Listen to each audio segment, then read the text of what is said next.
दूर कर दो हमारे जीवन की हर व्यथा, दूर कर दो हमारे जीवन की हर व्यथा। सच्चे दिल से सुन रहे हैं हम श्रीमद् भागवत की पावन कथा, श्रीमद् भागवत की पावन कथा। ओम साई राम। स्वागत करते हैं आपके अपने चैनल पे। मैं हूँ राम गुप्ता। तो हर दिन की भांति आज हम आप सभी को श्रीमद् भागवत के 5वें अध्याय का महत्व बताने जा रहे हैं। और यह कथा प्रारंभ करने से पहले 2 मिनट भगवान वासुदेव जी को प्रार्थना कर लेते हैं। ओम नमो भगवते वासुदेवाय नमः। ओम नमो भगवते वासुदेवाय नमः। ओम नमो भगवते वासुदेवाय नमः। आप भी 2 मिनट इस तरह ओम नमो भगवते वासुदेवाय नमः का जाप करके इस पावन कथा को सुने। और इस कथा को सुनने के बाद अपने लिए प्रार्थना जरूर करें। हम तो आपके लिए करेंगे ही, क्योंकि हम यह कथा बाबा की द्वारका माई में साईं बाबा को सुना रहे हैं। तो सर्वप्रथम आप लोगों से यही बोलना चाहूँगा कि बीच में आप इस कथा को ना छोड़ें, पूरा अंत तक सुने और अपने जीवन में आ रहे परेशानियों को दूर करें। इस कथा को सुनने से बहुत ही लाभ होगा आपको, इसलिए आप जरूर सुने। तो चलिए प्रारंभ करते हैं 5वां अध्याय। धुंधकारी की अधोगति एवं गोकर्ण द्वारा सप्ताह सुनने से मोक्ष की प्राप्ति। सूत जी बोले, हे सुनकादिक ऋषियों, आत्मदेव के वन में चले जाने के बाद धुंधकारी ने अपनी माता को मार पीट कर कहा कि तू मुझे गड़ा हुआ धन बतला दे, नहीं तो मैं तेरे प्राण ले लूंगा। यह सुनकर धुंधली ने उस दिन यह कहकर अपने प्राण बचाए कि मैं कल बतला दूंगी। इस प्रकार धुंधली ने उस समय तो अपनी जान बचा ली, परंतु दूसरे दिन यह सोचकर कि घर में तो द्रव्य कहीं गड़ा नहीं है, मैं बेटे को कहाँ से धन बतलाऊंगी। वह एक कुएं में गिरकर मर गई। तब गोकर्ण ने भी वहां रहना अच्छा न समझकर तीर्थ यात्रा को चल दिया। उधर गोकर्ण के चले जाने पर धुंधकारी अकेला घर में रहकर चोरी और ठगी करके सारा धन गलत लोगों को जाके देता रहा। एक दिन वह कहीं से बहुत सा द्रव्य चुरा लाया और उसे बाहर जाकर गलत संगति में व्यर्थ में दे दिया। वह उसके साथ ही रह गया। तो घर वालों ने मन में सोचा कि यह दूसरों का धन चुराकर हमको देता है, यदि वह कभी पकड़ा गया तो इसके साथ हमें भी दंड भोगना पड़ेगा। ऐसा सोचकर उन्होंने उसके गले में फांसी लगा दी। इससे भी वह ना मरा तो उन्होंने जलती हुई लकड़ियों से मार मार कर उसकी जान ले ली और उसी स्थान पर एक गड्ढा खोद कर उसको गाड़ दिया। कुछ समय बाद जब वहाँ पड़ोसी ने पूछा कि तुम्हारे घर में धुंधकारी दिखाई क्यों नहीं देता, तब उसने कह दिया कि वह व्यापार करने के लिए कहीं परदेश को गया है। हे ऋषियों, इसे सत्य मानना कि कभी किसी की हितैषी नहीं होती। वह पहले तो उसका धन हरण करती है और फिर उसके प्राणों को भी ले लेती है। उसकी जीहा पर तो अमृत और उदर में हलाहल विष भरा होता है। इस प्रकार धुंधकारी मरने के पश्चात एक प्रेत बन गया और तब उसे गर्मी, सर्दी, बरसात तथा भूख प्यास सताने लगी। इसके पश्चात जब गोकर्ण को यह समाचार प्राप्त हुआ कि उसका भाई धुंधकारी मर गया है और उसका क्रियाकर्म नहीं हुआ है, तब उसने गया जी में जाकर धुंधकारी का श्राद्ध किया और वह जिस तीर्थ में जाता वहीं उसका श्राद्ध कर देता था। कई तीर्थ करने के पश्चात जब गोकर्ण अपने घर आया और रात को वहीं सोया तो उसने धुंधकारी को कभी बैल, कभी हाथी, कभी भैंस तथा कभी मनुष्य रूप में देखा। तो गोकर्ण ने उससे पूछा कि तू भूत, प्रेत अथवा राक्षसों में से कौन है? उनकी बात सुनकर धुंधकारी रोने लगा। उसमें बोलने की सामर्थ्य नहीं थी, अतः वह कुछ नहीं कह सका।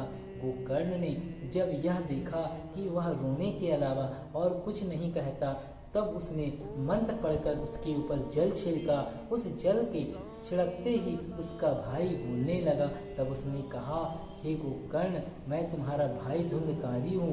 मुझे गलत संगति ने फांसी लगाकर मार डाला था। इससे मुझे खाने पीने को कुछ नहीं मिलता है, मैं केवल वायु ग्रहण करके ही जीवित रहता हूँ।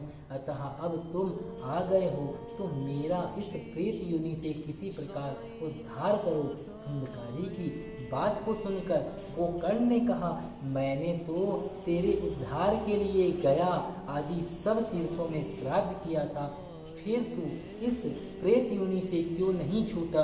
वह कहने लगा, चाहे तुम हजारों श्राद्ध करो, परंतु मैं घोर पापी होने के कारण सहज ही मोक्ष नहीं पा सकता। अब तुम कोई ऐसा उपाय करो जिससे मैं इस अधम योनि से छूट जाऊं। यह सुनकर गोकर्ण बोला, अच्छा तो तू कुछ दिन और धीरज धारण कर, मैं शीघ्र ही तेरा उद्धार करूंगा। गोकर्ण की यह बात सुनकर धुंधकारी वहां से चला गया और जब नगर के लोग गोकर्ण से भेंट करने के लिए आए तो उसने सबका यथा योग्य सम्मान किया। इसके उपरांत कुछ दिन बाद उसने विद्वान पंडितों एवं महापुरुषों से अपने भाई धुंधकारी के उद्धार के लिए उपाय पूछा। पंडितों ने बतलाया कि उसके उद्धार का उपाय सूर्य भगवान ही बता सकते हैं, इसलिए तुम सूर्य देव की आराधना करो। यह कह पंडित चले गए। तब गोकर्ण ने सूर्य देव का पूजन तथा चिंतन शुरू किया। उसकी भक्ति से प्रसन्न होकर सूर्य देव प्रकट हुए। तब उसने हाथ जोड़कर उनसे यह प्रार्थना की कि हे सूर्यदेव, आप मुझे धुंधकारी के उद्धार का उपाय बताने की कृपा करो। तब सूर्यदेव ने कहा कि तुम श्रीमद् भागवत की सप्ताह धुंधकारी को सुनाओ, उसी से उसका उद्धार होगा। तब गोकर्ण ने विद्वान पंडित योगी और महात्माओं को बुलाकर श्रीमद् भागवत का सप्ताह यज्ञ प्रारंभ किया। उस कथा को सुनने के लिए बहुत से नगर निवासी भी आए और धुंधकारी भी आकर एक 7 गांठ वाले बांस के ऊपर बैठ गया और कथा को सुनने लगा। जब प्रथम दिन की कथा संध्या के समय समाप्त हुई और सुनने वाले उठ कर घर जाने लगे, उस समय जिस बांस पर धुंधकारी बैठा था उसकी पहली गांठ फट गई। दूसरे दिन कथा की समाप्ति कर दूसरी गांठ फट गई। इसी प्रकार 7 दिन में उस बांस की 7 गांठें चटक गई। तब उस सप्ताह परायण के सुनने से धुंधकारी ने दिव्य रूप धारण किया और उस समय उसका चतुर्भुज रूप विष्णु भगवान जैसा प्रतीत हो रहा था। वह पीतांबर पहने हुए गोकर्ण के पास आया और उसे नमस्कार करके बोला कि हे भ्राता, आपने मुझे घोर पाप से छुड़ाकर मेरा उद्धार किया है और श्रीमद् भागवत के अलावा अन्य कोई उपाय मुझे इस अधम योनि से छुड़ाने वाला नहीं था। जो प्राणी इस कथा रूपी का अमृत पान करेगा वह अवश्य ही भव सागर से पार हो जाएगा। धुंधकारी गोकर्ण से यह कह रहा था कि उसी समय स्वर्ग से एक सुंदर विमान आया और धुंधकारी उस विमान पर बैठकर बैकुंठ लोक को चला गया। हे मुनियों, इसके पश्चात सब उपस्थित विद्वानों और ऋषि मुनियों ने गोकर्ण से पूछा कि हे महाराज, श्रीमद् भागवत की सप्ताह तो हम सभी ने सुनी, फिर बैकुंठ से विमान केवल धुंधकारी को ही लेने क्यों आया? वह तो बैकुंठ चला गया और हम लोग यहीं रह गए। इसका कारण है, गोकर्ण ने उत्तर दिया कि भाइयों, इस कथा के फल में केवल यही अंतर है कि जो व्यक्ति इस कथा का मन लगाकर सुनते हैं वह तो इसका पूर्ण लाभ प्राप्त करते हैं, और जो लोग कथा सुनते समय अपना मन स्त्री पुत्री आदि के मोह में लगाए रहते हैं उन्हें इस कथा का फल नहीं मिलता। मुक्ति तो एकांत चित्त से कथा सुनने वाले को मिलती है। यह वचन सुनकर समस्त श्रोता लज्जित हो गए। तब उन्होंने गोकर्ण से कहा कि महाराज, अब आप कृपा करके एक बार और इस सप्ताह कथा को सुनाइए, जिससे हम मन लगाकर सुन सके और मोक्ष को प्राप्त कर सके। उन सब की इस विनय को सुनकर गोकर्ण ने पुनः श्रावण मास में दूसरा परायण आरंभ कर दिया। बोलिए श्री बांके बिहारी श्री कृष्ण कन्हैया लाल की जय।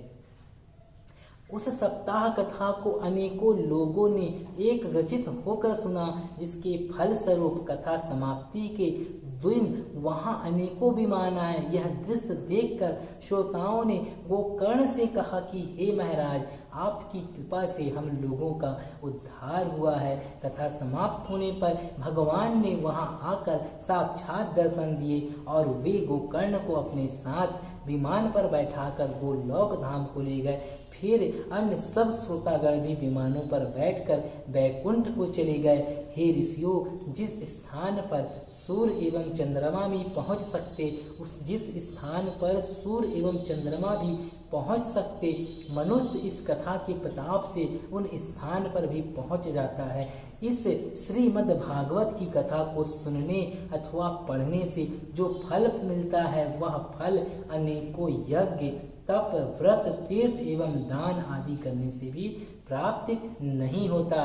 तो श्रीमद् भागवत महात्म्य के अध्याय 5 की पावन कथा संपूर्ण हुई। हम सभी के लिए बस यही प्रार्थना करते हैं, साईं की द्वारका माई से, बाबा से और साक्षात कृष्ण स्वरूप श्री साईनाथ महाराज से सभी भक्तों पे अपनी अपार कृपा करें ना बाबा। और जो भक्त इस पावन कथा को सुन रहे हैं, उन्हें भी मोक्ष प्राप्ति कराएं और उनके जीवन में आ रहे सारे कष्टों को आप दूर करें। आप सभी साईं जीवन माला पे नए हैं तो निःशुल्क साईं जीवन माला को सब्सक्राइब करके आप प्रवेश कीजिए चैनल में और प्रतिदिन इस महाग्रंथ का पाठ सुने और अपने घर में लोगों को सुनाएं। भगवान वासुदेव आप सभी पे अपनी अपार कृपा बनाए रखें। राधे राधे। ओम साई राम।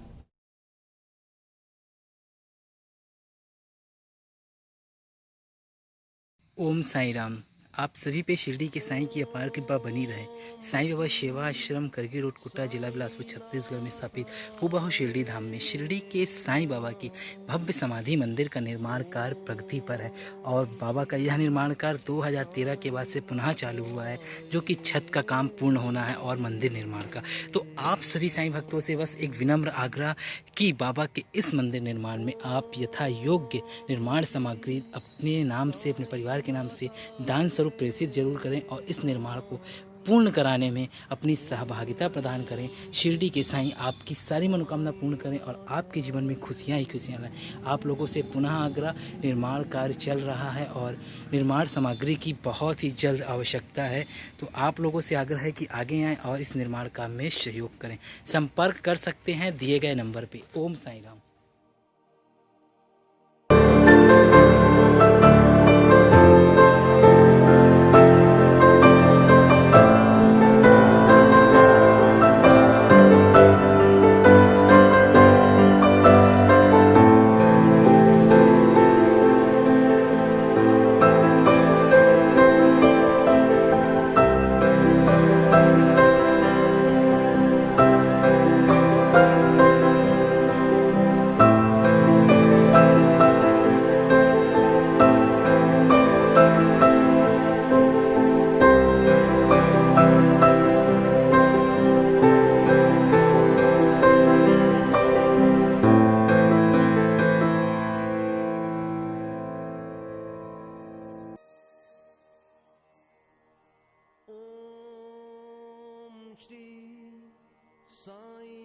साईनाथाय नमः।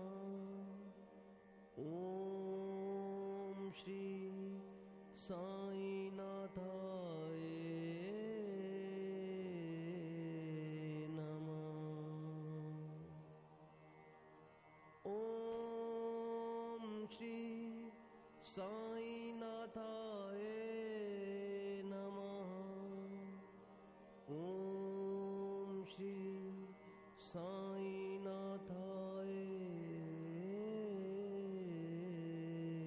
नमः। ओम श्री साई बोलो साईं बाबा की जय। देखो सामने आप